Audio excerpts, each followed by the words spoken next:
Bismillahirrahmanirrahim. Assalamu alaikum. I hope you all are good. Let's start our lesson. Today we will revise Unit 6 and Unit 7. Let's take start from the exercise of Unit 6 at page number 66, Vocabulary. Part A. Encircle the option for the underlined words that relates to the text. Number 1. We are a nation, he affirmed 3 years before the birth of Pakistan. Here, affirmed means said emphatically. Number 2. We have our own distinctive outlook of life. Here, the word distinctive means distinguish. Number 3. Keep up your morale. Morale means fortitude. Number 4. Don't be afraid of death. Afraid means scared. Number 5. We should face it bravely to save the honor of Pakistan and Islam. Here, face means cope with. Okay? Now, part B.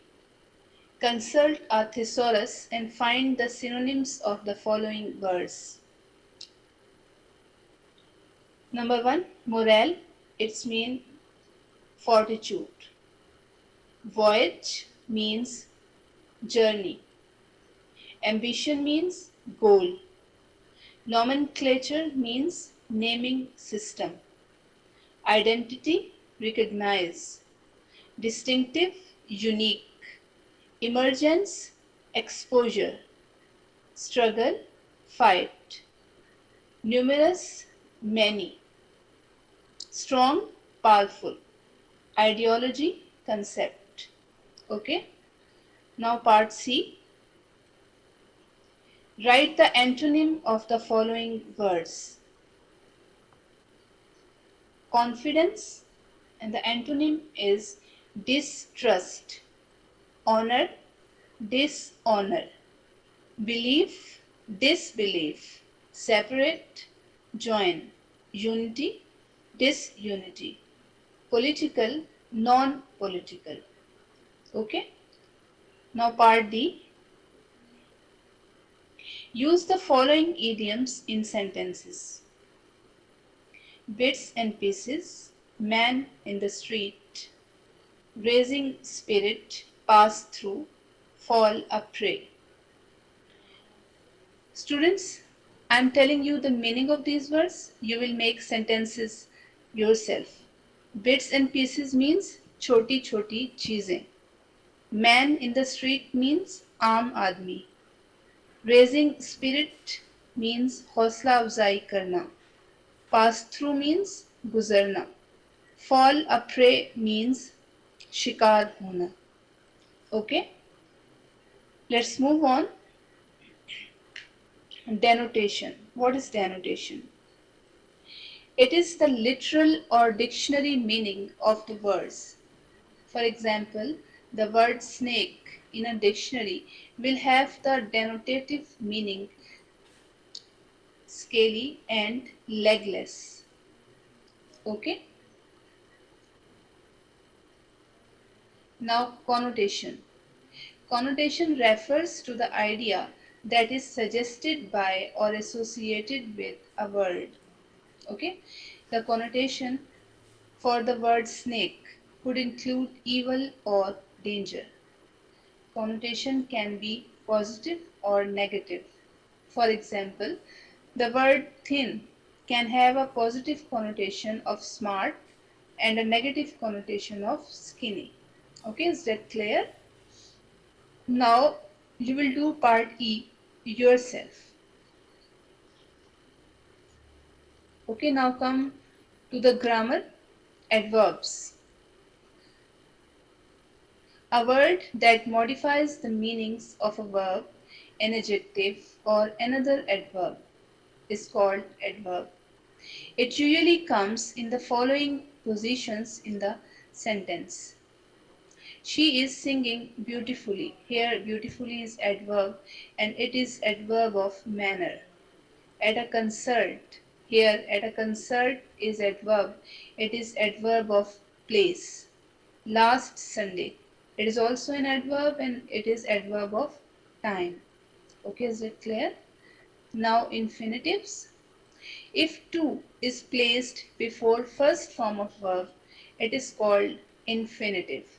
Okay, for example, you are free to go home. Okay, here to go is infinitive. Sometimes infinitive without to is used. For example, he made her work. Here, work is used without to. Okay, is that clear? Gerund. It ends in ing like present participle but functions as a noun. For example, painting is a good fun. Here, painting is noun, not a verb. Alright? Now, come to the next one, that is conditional. Conditional type 3. In this case, the condition is unfulfilled. Okay? Conditions of this type say that something did not happen because a certain condition was not fulfilled. For example, if you worked hard, you would have passed the exams. Okay, is it clear? Now let's move on to the exercise. Part A. Find the kinds of adverbs in the unit. Adverb of manner, clearly, swiftly, hard. Adverb of place, under, path. Adverb of time, after, today. Adverb of frequency, daily. Adverb of degree, much, very, extremely, and entirely. Okay? Part B. Write 5 sentences using adverbs of manner, place, and time in the correct sequence. Okay? You will do this question yourself. Part C. Make sentences using the following verbs followed by the infinitive. Okay? Saw, promised, wanted, began, asked, told, decided. Students, you will do it yourself. Okay? Part D. Complete these phrases by adding gerunds and use them in sentences. Good at dash. Good at singing. Sad at losing. Accused of stealing. Tired of hearing your sermons. You can make the sentences like he is good at singing. Okay. You are sad at losing. He was accused of stealing. I'm tired of hearing your sermons. Okay. Now part E. Complete the following conditionals. Number 1. If you had studied hard, you would have passed the exams. Number 2. If you had come to me, I would have helped you. Number 3. If I had seen him, I would have met him. Okay? That's the end of Unit 6. Let's move on to Unit 7. Exercise Vocabulary at page 77. Part A. Consult a thesaurus and find out the synonyms of the following words. Words are embellish, integrate, splendor, majesty, illuminate. Their synonyms have been given on the screen, you can see it. Part B. Circle the correct synonyms from the given choices of the underlined words. Number 1. The Sultan Ahmed Masjid is one of the most impressive monuments in the world. Impressive mean here? Unimpressive. The, the opposite of impressive is unimpressive. We have to choose antonym here. Number 2. Situated in Istanbul, the largest city in Turkey. Here, the antonym of largest is smallest. Number 3. A heavy iron chain is hung at the upper part of the court entrance on the western side. The antonym of heavy is light. Number 4. The upper level of the interior is adorned with blue paint. And here the antonym of upper is lower. Number 5. The floors are covered with carpets. And the antonym of covered is exposed. Okay, clear? Part C. Use the following words in sentences: impressive, dexterously, spacious, humility, or flamboyant. Okay, students, sentences have been given here. You can see it. Part D you will do yourself. Okay. Now come to grammar. Position of adverbs. We have read about adverbs. Now we have to tell the position of adverbs. Part A. Place the adverbs at appropriate positions. Number 1. She comes here often. The correct sentence is she often comes here. Number 2. He goes to Lahore. Sometimes. Sorry. He sometimes goes to Lahore. Number 3. The teacher was late. The teacher was hardly ever late. We are tired by the end of the day. We are usually tired by the end of the day. Okay? I have posted a letter to them just. I just have posted a letter to them. He did his work carefully. And he did his work carefully. Okay? Now, degrees of comparison. Some adverbs like adjectives also have 3 degrees of comparisons.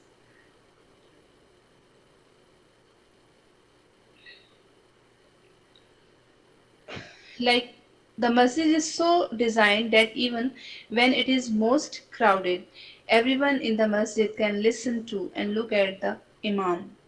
Okay, most crowded. This is a comparative degree of adverb. The masjid still remains to be one of the most visited monuments of the world. Okay, the most visited is the example. Now complete this table with appropriate degree of adverbs. Keep much, keep more, and keep most. Sang beautifully, sang more beautifully, and sang most beautifully. Slept little, slept less, and slept least. Looked good, looked better, and looked best. Arrived early, arrived earlier, arrived earliest. Okay?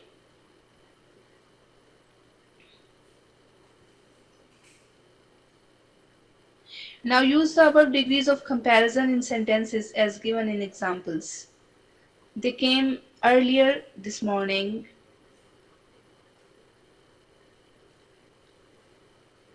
I came earlier than him. He came earliest of all.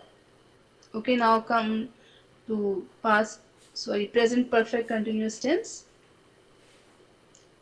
We use the present perfect continuous tense to talk about an action that stands in the past and stopped recently.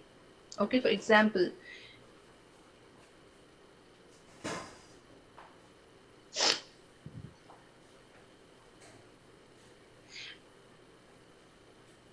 I am tired because I have been running. Okay, Why is the grass wet? Has it been raining? You don't understand because you haven't been listening. Okay? And we use the present perfect continuous tense to talk about an action that started in the past and is continuing now. This is often used with for or since. Okay? We use for to talk about a period of time, for example, 5 minutes, 2 weeks, 6 years, etc. And we use since to talk about a point in past time, for example, 9 o'clock, 1st January, Monday, etc. For example, I have been reading for 2 hours. We have been studying since 9 o'clock. Okay, now come to the exercise. Put for or since in the blanks. Number 1. I have been studying dash 3 hours. Here we put for. I have been studying for 3 hours. Number 2. I have been watching TV dash 7 p.m. And here we write since. I have been watching TV since 7 p.m. Number 3. Tara hasn't been feeling well dash 2 weeks.